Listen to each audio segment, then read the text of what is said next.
Okay, welcome, ladies and gentlemen, to the Sports in Earnest. This is the first ever edition.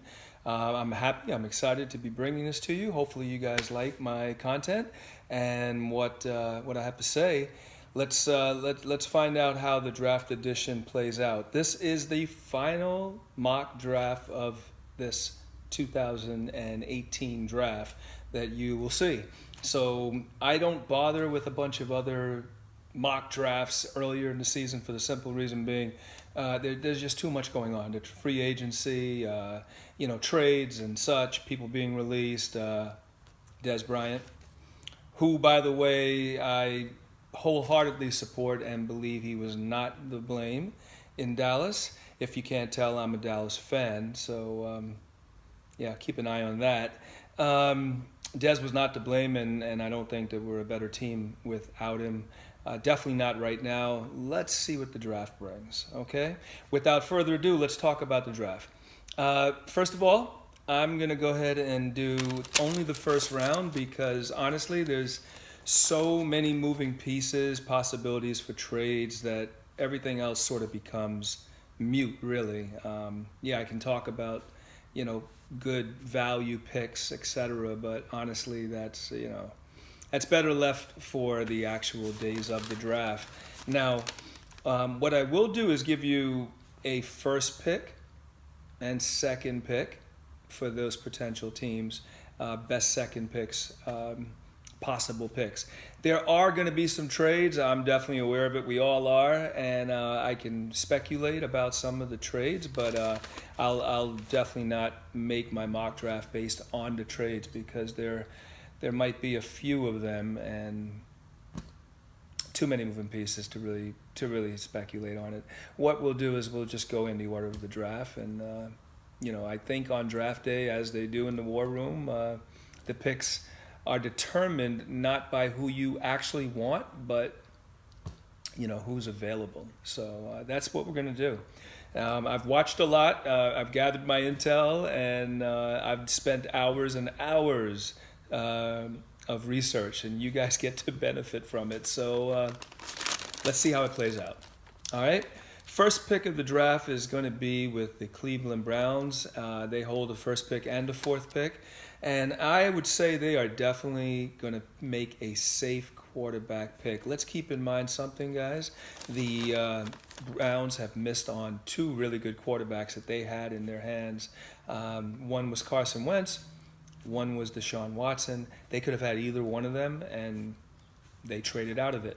So they are definitely not trading the number one pick, and they are definitely going to take a quarterback with that first pick just because they cannot allow themselves to, take, let's say, Saquon Barkley with the first pick and then pick a quarterback with the fourth pick, because suppose they get the wrong one, but they had the ability to choose the right one. So they take Sam Darnold. That's the safest pick. He measures up. He's a big guy. He's got a good resume. Sure, he's made some mistakes, but those are coachable things, and I think that's where they go. The second possible pick would be Josh Allen.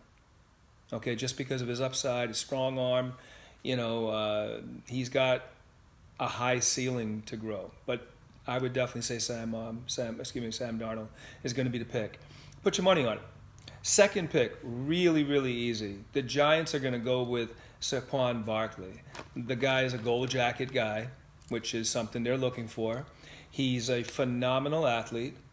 He is a trendsetter in every in every sense of the word. He fits the mold of all these successful running backs that have come into the league recently, and it seems to be the trend that teams are looking and placing a higher value on running backs in the early rounds. So Saquon Barkley is definitely going to be number two. The next pick is going to be the New York Jets. This gets a little interesting. It could be Baker Mayfield or Josh Rosen. It's tough. Mayfield gives you more mobility. Rosen gives you a little more polish. But I think what it comes down to is the Jets are going to take Mayfield. There's a certain edge. There's a certain ability that he has proven, a certain confidence.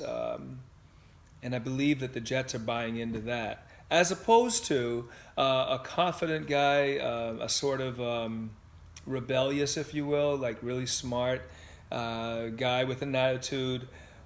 Excuse me, a little small stature-wise. I mean, he's kind of skinny. He has had some injuries. I don't think that the Jets are as enamored by that. So I'm going to go with Mayfield at the number 3 spot. And then that brings us back to the Browns. The Browns there, they have a choice, and I don't think they're going to trade out. I think that they have bought into what you've heard some people talk about, how it's time to make picks and not keep trading down. Enough of that. They've done plenty of that over the last couple of drafts. So what I'm going to say is it's going to be either Bradley Chubb or Quentin Nelson. Now, they have a great need for Quentin Nelson, and this guy is going to be phenomenal. It's hard to believe that he would fail. But Bradley Chubb kind of fits that same mold, and I think they're leaning more towards pairing him with Myles Garrett as opposed to, putting a solid guy on the offensive line. So I'm going to go with Chubb. The second pick would be Nelson. The Broncos, they are potentially a team to look for trading.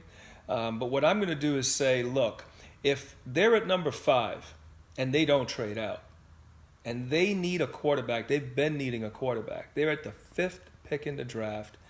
There's no way that I see John Elway saying, hey, look, we took Paxton Lynch, we've got Case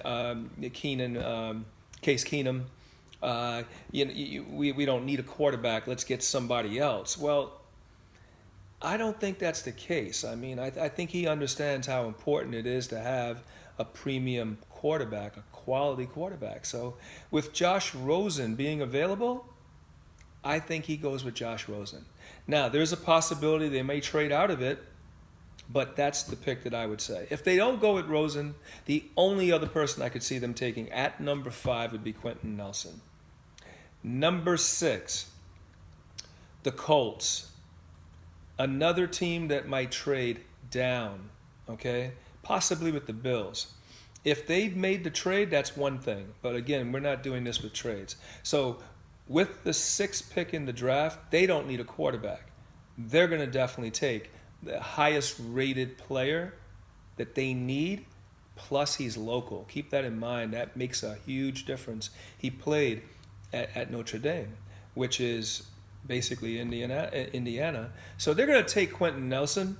The second pick I would go for I think is either Tremaine Edmonds or Roquan Smith. But if I'm the Colts, I would take Tremaine Edmonds over Roquan Smith for the simple being I think that Tremaine Edmonds gives you a high ceiling, a young guy, a huge body that can come off the edge or play middle linebacker, and he's a phenomenal athlete. Now, the 7th pick, pretty easy. This is the Buccaneers, and my pick there is that they're going to go with one of 2 defensive backs. Let's keep in mind where Tampa Bay is located. Derwin James would be the pick. Derwin James played for Florida State right up the road, so it's kind of hard for them not to take him. The only other possibility would be Minkah Fitzpatrick. He played at Alabama, not too far away. He's a Swiss Army knife type of defensive back, so he could give them a lot of versatility, which they need in that secondary. The next pick would be the Bears. Again, interesting because they're sort of enamored with the linebacker position. I think they've strengthened their wide receiver core. They also have needs at defensive back because they haven't had interceptions in forever. I think they were last, I believe, in the league when it comes to interceptions. So in this case, I'm going to lean towards the linebacker, Roquan Smith. Denzel Ward, who's a local guy, Ohio State, would be the second pick. At number 9, the 49ers, again, best player available and on need, they're going to go Tremaine Edmonds if he's available. So expect Tremaine Edmonds to the 49ers. The Raiders at number 10 would then go with the cornerback with Ward, Denzel Ward. So Denzel Ward is by the way, a really dynamite cornerback. I mean, the guy runs like a 4.3. He's got quick hips. He's physical. He's not that big. That's the only knock. But you're talking about an impact player there. So then Denzel Ward would be the pick. The Dolphins at number 11. I frankly thought they wanted to get a quarterback. That's where I thought they wanted to go. But I think what's holding them back is they probably don't want to trade up for it, because I don't think that they're going to be able to put together a package to get it. I think they're hoping that Baker Mayfield slides that far, but I don't think that'll happen. So the Dolphins need to plug the defensive line hole that was left when Ndamukong Suh left. I think they go with Vita Vea, probably the best value player at that point in the draft. I also see them potentially going for a receiver. Keep in mind they lost Jarvis, Jarvis Ridley, whatever. They lost him, Jarvis Landry, excuse me. So now I would see them potentially going for a receiver like Calvin Ridley. So that would be their picks. The Bills at number 12 are completely amazed that the guy they want would be available at number 12, and that's Josh Allen. That's the guy they want. That is the guy they want, number one. That's the guy that I expect them to trade up to get. So that's Josh Allen for the Bills.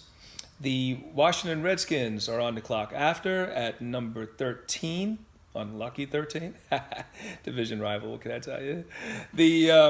So the Skins pick Minkah Fitzpatrick. Okay, Minkah Fitzpatrick's actually from New Jersey, not too far up the road. He's a all-round dynamite player in the secondary. He's even got the kind of physicality and size to move up to be like a box safety or a small linebacker, like a dime linebacker. So Minkah Fitzpatrick, phenomenal pick, a lot of heart.